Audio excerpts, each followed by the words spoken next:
오늘 하나님께서 저희들에게 주시는 말씀, 신약성경 마태복음 5장 5절 말씀입니다.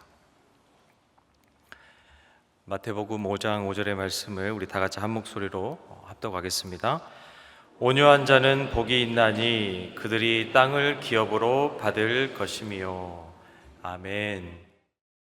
오늘 말씀은 우리가 너무나 잘 알고 있는 말씀입니다. 온유한 자는 복이 있나니 그들이 땅을 기업으로 받을 것이며.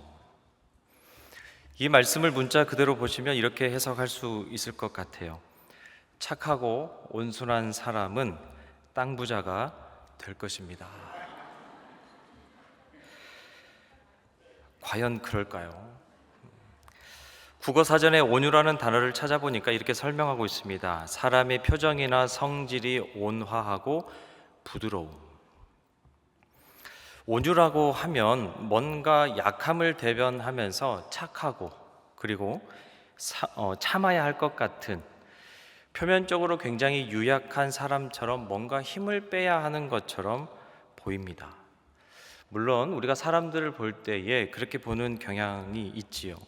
말을 착하게 하고 부드럽게 하거나 또 어떠한 부당한 일을 당했을 때 참는 것, 자기 주장을 강하게 펼치지 않으면서 양보하는 사람들을 보면 야, 저 사람 참 유순한 사람 같다, 저 사람 참 온유한 것 같다라는 말을 합니다.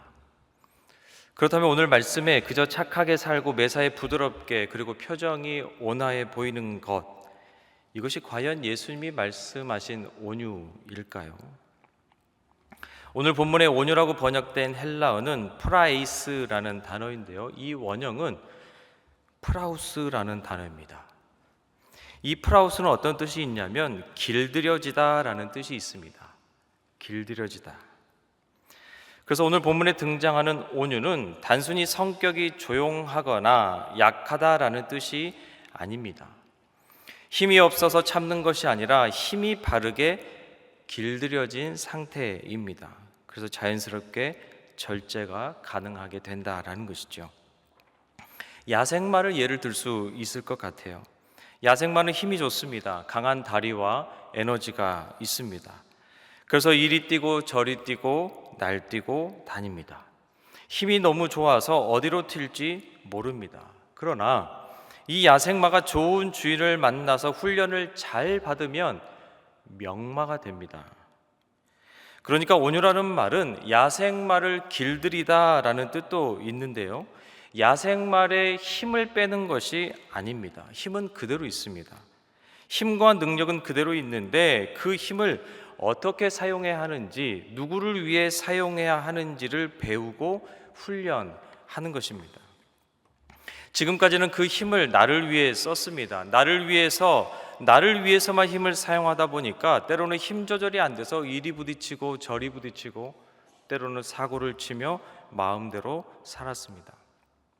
그런데 이제 좋은 주인을 만나서 그 힘을 어디에다 써야 하는지, 어떻게 써야 하는지 힘쓰는 방법을 주인으로부터 배우고 습득한다라는 겁니다. 훈련에 훈련을 거듭해서 야생마가 이제 사람들에게 위협이 안 됩니다. 이제 주인의 말을 잘 따르고 잘 길들여집니다. 이때 사용하는 단어가 바로 프라우스라는 단어입니다. 온유입니다. 그렇다면 예수님이 온유한 자는 복이 있다라고 말씀하신 의미는 뭐겠습니까? 누구의 다스림을 받아야 하고 누구의 통제를 받아야 함을 말씀하고 계시는 것일까요? 그것은 바로 하나님입니다. 하나님의 통제를 받으면서 절제됨으로 살아가는 자, 이 사람이 바로 복이 있다라는 것을 우리에게 말씀하고 있습니다. 그러기에 성경이 말씀하는 온유란 하나님의 다스림을 받는 것이며 주님의 통제하심을 따르면서 제어된 힘이 바로 우리의 인격을 통해 나타나는 것, 이것이 바로 온유라는 겁니다. 다시 쉽게 이야기하면 온유란 내 성격이 약해지는 것이 아니라 내 자아가 하나님 말씀 앞에 훈련되고 말씀에 길들여지는 것, 이것이 바로 온유함이라는 것이죠. 성경에 이러한 온유함을 나타내주는 대표적인 인물이 있습니다. 바로 모세입니다. 민수기 12장 3절은 이렇게 기록을 하고 있는데요, 우리 다 같이 한번 읽어보겠습니다. 이 사람 모세는 온유함이 지면의 모든 사람보다 더하더라. 아멘. 모세는 이방 여인인 구스 여인을 아내로 맞이합니다. 그러자 왜 이방 여인을 아내로 맞이했느냐 하면서 아론과 미리암이 모세를 비방합니다. 그 당시에 가장 힘이 있었던 인물이 누구였습니까?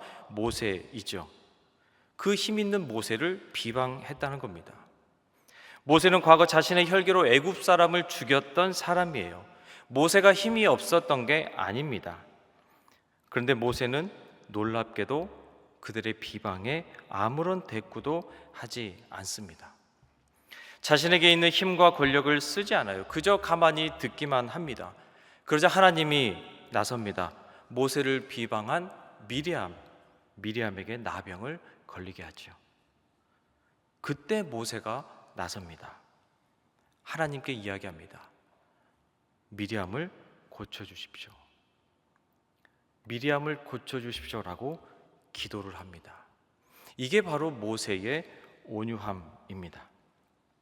모세는 얼마든지 저들에게 대항할 힘이 있었습니다. 마음만 먹으면 그들을 누를 수 있는 힘과 권력이 있었습니다. 그러나 모세는 거기에 힘을 사용하지 않습니다.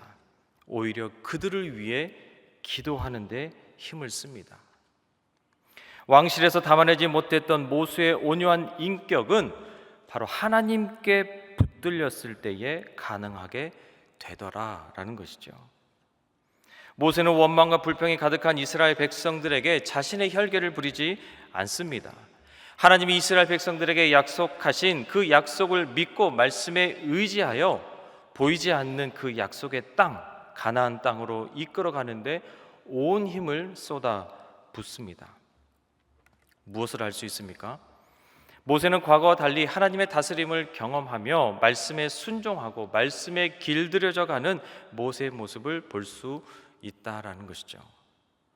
그리고 변화된 모세의 삶을 통해서 하나님의 말씀에 순종하면서 하나님의 나라를 세워가는, 하나님의 말씀에 길들여지는 모세의 모습을 볼 수 있다라는 겁니다. 이것이 바로 온유한 자의 모습입니다. 이 말씀을 우리의 삶에 적용한다면 우리도 말씀의 훈련을 받고 있습니다. 우리도 지금 말씀에 길들여지는 과정에 있지요. 그리고 우리도 온유한 자로 변화되고 있는 과정에 있다라는 것이죠.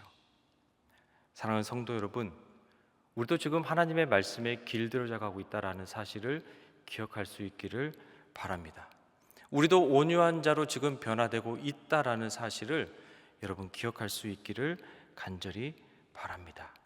하나님의 말씀으로 잘 훈련 받으시고 하나님의 말씀에 잘 길들여져서 우리의 삶이, 우리의 인격이 더욱 성장하고 성숙되는 온유한 사람이 될 수 있기를 간절히 바랍니다.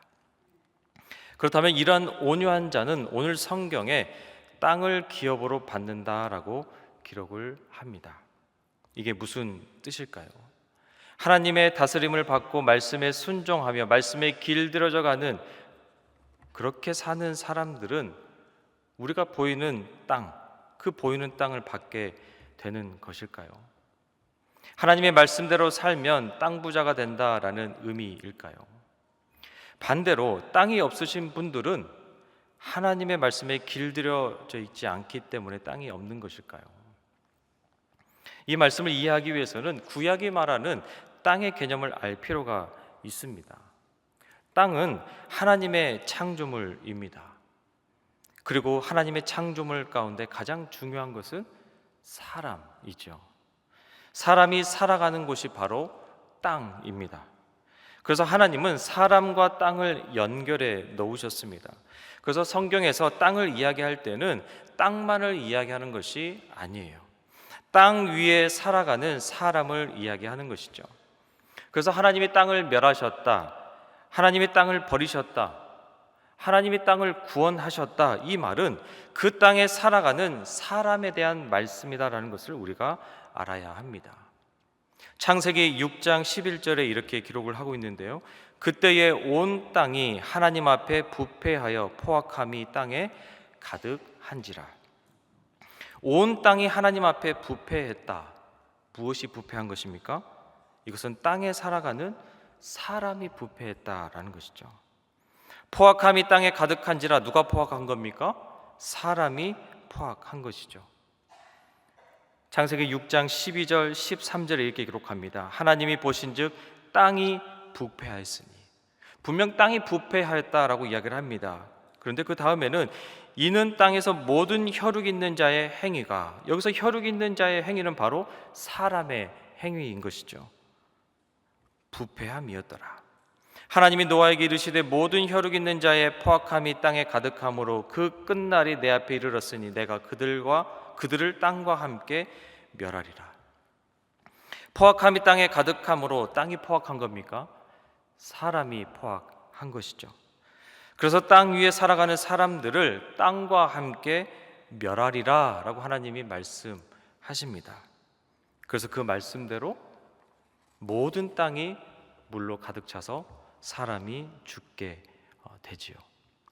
그래서 성경에서 땅은 사람과 하나입니다. 하나님은 땅과 사람을 하나로 보신 것이죠. 왜 그렇습니까? 사람들은 땅 위에 살아가기 때문입니다.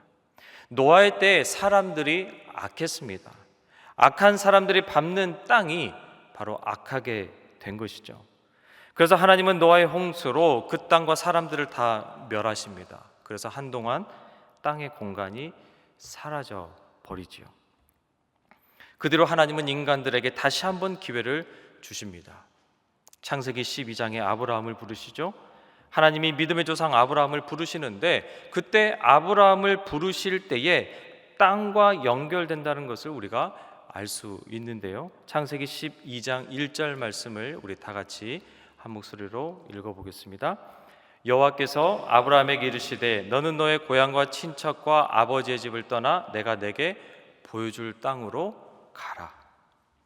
너가 살고 있는 땅을 떠나라 라는 거예요. 여러분, 이사하라는 겁니까? 그 당시 가부장 사회에서 이사하려면 아브라함의 아버지인 데라에게 이야기하는 것이 맞습니다. 그런데 하나님께서는 아브라함에게 너가 살고 있는 땅을 떠나라 라고 이야기를 하는 것이죠. 그 땅을 떠나라, 이 말은 무엇입니까? 이 말은 과거 너의 모든 삶을 정리하고 내가 내게 보여줄 사람이 되어야 한다라는 거예요. 내가 보여줄 삶을 살아야 한다라는 것이죠. 하나님은 부패한 사람을 땅과 함께 멸하셨습니다. 이제 하나님은 새로운 사람을 세워서 언약을 세우시는데 바로 새로운 땅으로 부르십니다. 그래서 땅은 매우 소중한 것인데 땅이 바뀌고 새로운 땅을 얻는 것은 바로 새로운 사람이 되는 것과 마찬가지입니다. 옛 땅은 부패하여 사람과 함께 멸하시고 아브라함을 통하여 새로운 땅으로 부르시는 것이죠. 그래서 불러주신 땅이 어디입니까? 가나안 땅입니다. 원래 가나안 땅은 죄악이 가득한 범죄한 땅입니다. 그런데 거룩한 하나님의 백성들이 그 땅을 밟게 되니 그 땅은 하나님이 약속하신 거룩한 땅, 즉 하나님의 땅, 하나님의 나라가 된 것이죠. 죄악이 가득한 땅에서 바로 거룩한 땅으로 바뀌게 된 것입니다. 그런데 인간은 가나안 땅에서 또 범죄합니다. 그래서 또 망하지요. 여러분, 땅이 문제입니까? 사람이 문제입니까? 그래서 그 거룩한 땅이 사람 때문에 악한 땅이 되어버리고 땅을 토해내버리게 되면서 결국 바벨론에게 빼앗기고 포로로 끌려갑니다. 이사야 1장 7절은 이렇게 기록을 하고 있는데요. 우리 다 함께 말씀 읽어보겠습니다. 너희의 땅은 황폐하였고 너희의 성읍들은 불에 탔고 너희의 토지는 너희 목전에서 이방인에게 삼켜졌으며 이방인에게 파괴됨 같이 황폐하였고. 너희의 땅이 어디입니까? 하나님이 주신 약속의 땅, 가나안 땅이에요. 그런데 그 땅이 황폐해졌다라는 것이죠. 이제는 그 땅에 소망이 없습니다. 땅이 황폐해졌는데 뭐가 황폐한 겁니까? 사람이 황폐한 것이죠. 성읍들은 불에 탔고 너희의 토지는 너희 목전에서 이방인에게 삼켜졌습니다. 받은 땅을 전부 다 토해내고 쫓겨납니다. 결국 땅이 황폐해졌다는 것은 사람이 황폐해졌다라는 것이죠. 그래서 땅을 빼앗기고 포로로 끌려가는데 하나님은 인간들을 너무나 사랑하십니다. 그래서 여기서 끝내지 않습니다. 하나님은 황폐해진 이스라엘 백성들에게 소망의 메시지를 다시 주시는데요. 이사야 58장 12절 말씀 우리 다 함께 읽어보겠습니다. 내게서 날 자들이 오래 황폐된 곳들을 다시 세울 것이며 너는 역대 파괴된 기초를 쌓으리니 너를 일컬어 무너진 데를 보수하는 자라 할 것이며 길을 수축하여 거할 곳이 되게 하는 자라 하리라. 아멘.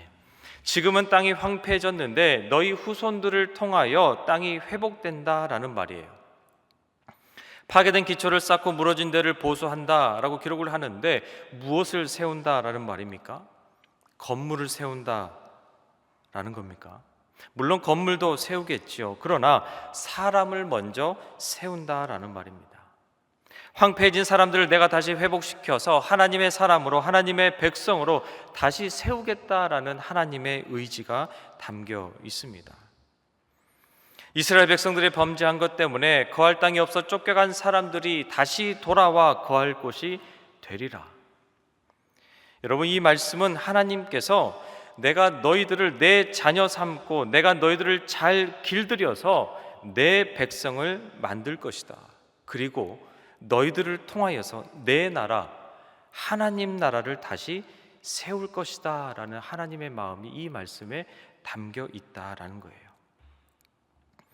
하나님은 우리를 너무나 아름답게 창조해 주셨습니다. 너무나 멋지게 창조해 주셨죠. 그런데 그에 걸맞는 삶을 살지 못하고 내 욕심과 내 고집으로 살면서 특별히 하나님 말씀에 길들여지지 않으려고 한다면 어쩌면 우리도 지금 황폐해져 가고 있는지도 모릅니다. 하나님은 황폐해진 우리의 마음을 다시 일으켜 세워서 황폐한 땅에 하나님의 나라를 다시 세워가기를 하나님은 원하십니다. 우리가 그분을 의지하지 않는다면 우리는 또 황폐해집니다. 그래서 오늘 우리에게 이 말씀을 주시는 거예요. 온유한 자는 복이 있나니 그들이 땅을 기업으로 받을 것입니다. 이 말씀은 하나님의 뜻이 우리에게 다시 임하고 내가 하나님의 말씀에 잘 길들여져서 온유한 자가 되면 우리와 하나님과의 관계가 회복되고 황폐해진 우리의 삶이 회복되어 내가 서 있는 곳이 바로 나를 통하여서 하나님의 나라로 회복되어질 것이다 라는 말씀입니다. 땅을 주신다라는 말은 가시적인 물리적인 땅을 우리에게 주신다라는 말이 아니에요. 땅이 회복된다라는 말은 내가 서 있는 이 땅이 바로 하나님이 봐주시는 땅이 된다라는 겁니다. 왜 그렇습니까? 하나님 말씀에 길들여진 온유해진 나의 삶을 통해서 내가 서 있는 이 땅, 이곳이 바로 하나님의 땅이 하나님의 나라가 되어지기 때문입니다. 예수님이 나에게 오시기 전까지는 우리는 황폐한 땅이었습니다. 내가 주인 되고 내 욕심, 내 뜻대로 포악한 인생을 살아가는 황폐한 인생이었습니다. 그런데 이제 예수님이 오셨습니다.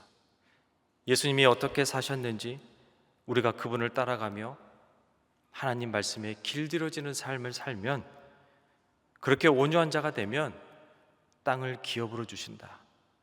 땅을 회복시켜 주신다.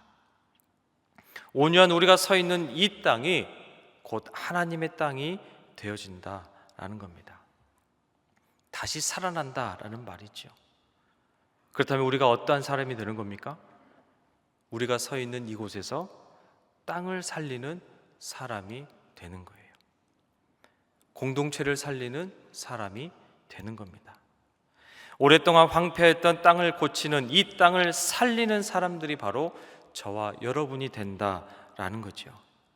내가 살아가는 삶이 바뀌고 나의 가정이 곧 하나님의 가정이 되고 내가 일하는 직장, 내가 일하는 사업터가 곧 하나님의 사업터로 바뀐다라는 것이죠. 내가 있는 그곳이 곧 하나님의 나라가 되어진다라는 겁니다. 황폐해진 너희가 내 말씀에 길들여져서 나의 다스림을 받고 그렇게 살아가는 너희가 밟는 모든 땅이 곧 내 나라, 하나님 나라가 될 것이다. 내가 온유한 자를 그렇게 사용하길 원한다라는 마음, 그 말씀이 하나님의 그 마음이 오늘 말씀 속에 담겨져 있다라는 겁니다. 사랑하는 성도 여러분, 하나님 말씀에 길들여지는 온유한 자가 될 수 있기를 바랍니다. 여러분이 서 있는 곳이 곧 하나님의 나라가 될 수 있기를 주의 이름으로 축복합니다. 그렇다면 우리는 어떻게 온유해질 수 있을까요? 온유, 프라우스는 외부의 힘이 작용해야만 변할 수 있습니다. 야생마가 주인을 만나지 않으면 스스로 명마가 될 수 없듯이 주인을 만나야 바뀔 수가 있습니다. 내가 스스로 깨닫고 내가 스스로 노력해서 달라지는 것이 아니에요. 야생마는 주인을 만나 통제되고 길들여지는 겁니다. 이것이 프라우스입니다. 그렇다면 어떻게 하나님의 통제를 받아 온유함으로 살아갈 수 있습니까? 갈라디아서 5장 16절은 이렇게 말씀합니다. 내가 이르노니 너희는 성령을 따라 행하라. 그리하면 육체의 욕심을 이루지 아니하리라. 성령을 따라 행하라. 성령의 도우심을 구하며 성령의 충만함을 받아야 한다라는 것이죠. 왜 그렇습니까? 온유는 성령의 9가지 열매 중에 하나이기 때문입니다. 사랑과 희락과 화평과 오래 참음, 자비, 양선, 충성, 온유, 절제. 성령의 9가지 열매는 성령의 사람들이 이룰 수 있는 덕목이에요. 여러분, 원수 사랑할 수 있습니까? 성령 없이 못합니다. 여러분, 진정한 복음의 기쁨이 있습니까? 성령 없이 누리지 못합니다. 여러분, 말씀에 길들여지는 것 성령 없이 못합니다. 성령 없으면 말씀이 들리지 않고 성령이 없으면 말씀이 깨달아지지 않습니다. 그렇게 온유함으로 살아갈 수 있는 방법은 오직 성령을 따라 행하는 것, 즉 성령의 도우심을 구하며 성령 충만함을 받고 성령 충만을 통해서만 오직 가능하다라는 것이죠. 우리는 이전에 야생이었습니다. 내 힘으로 살아가는 사람들이었죠. 그런데 성령님이 내 안에 오셔서 나를 다시 디자인하시고 말씀을 듣게 하시고 말씀을 깨닫게 해주시고 말씀에 순종할 수 있는 힘을 주십니다. 그리고 말씀에 길들여 주셔서 이제는 성령에 이끌려서 살아가게 되고 하나님이 기뻐하시는 게 무엇일까? 이런 것들을 고민하며 또 기도하며 우리의 삶으로 하나님의 나라를 만들어가는 온유의 사람으로 지금도 우리는 만들어져 가고 있다라는 사실입니다. 사랑하는 여러분, 온유는 착한 게 아닙니다. 조용한 것도 아니에요. 오랜 세월 동안 성령이 내주하심으로 훈련을 통해서 얻게 되는 인격이 바로 온유입니다. 그래서 온유는 내 안에서 나오는 힘이 아니라 주님 안에 거할 때에 얻게 되는 인격이자 능력입니다. 주님이 우리를 불러주셔서 우리가 지금 이 자리에 있습니다. 우리를 말씀에 길들이시기 위하여 우리를 불러주셨습니다. 우리가 말씀에 붙들려 상태에 있는 바로 이 자체가 온유입니다. 내 삶을 주님께 맡기며 길들여질 때 받게 되는 복이 바로 땅입니다. 하나님의 나라입니다. 우리가 서 있는 곳을 하나님의 나라로 세워가는 사람이 바로 온유한 사람인 것이죠. 사랑하는 여러분, 온유함은 하루아침에 만들어지지 않습니다. 그렇다고 내가 노력한다고 되는 것도 아니에요. 외부에서 임하는 전적인 하나님의 능력, 하나님의 거할 때에, 예수님 안에 거할 때에, 성령님 안에 거할 때에 우리는 온전한 온유의 삶을 살아낼 줄로 믿습니다. 하나님의 말씀에 잘 길들여 지실 수 있기를 바랍니다. 하나님 말씀에 잘 길들여져서 우리가 서 있는 곳을 바로 하나님의 나라를 만들어가는 주역이 바로 저와 여러분이 될 수 있기를 간절히 바랍니다. 하나님께서 온유한 우리에게 원하시는 것이 바로 하나님의 나라를 세워가는 것이고, 이 일을 하나님께서 반드시 기뻐하실 줄로 믿습니다. 기도하겠습니다. 하나님 감사합니다. 성령을 우리에게 주셔서 말씀을 알고 깨닫게 하시니 감사합니다. 야생마와 같은 우리의 삶이 하나님 말씀에 길들여지기를 원합니다. 깎아지고 잘 다듬어져서 풀하우스, 온유한 자가 되어 우리가 서 있는 곳마다, 우리가 가는 곳마다, 우리가 있는 곳마다 하나님의 나라를 세워가는, 땅을 기업으로 받는 복된 우리의 인생이 되게 하여 주시옵소서. 감사를 드리며 예수님의 이름으로 기도하옵나이다. 아멘.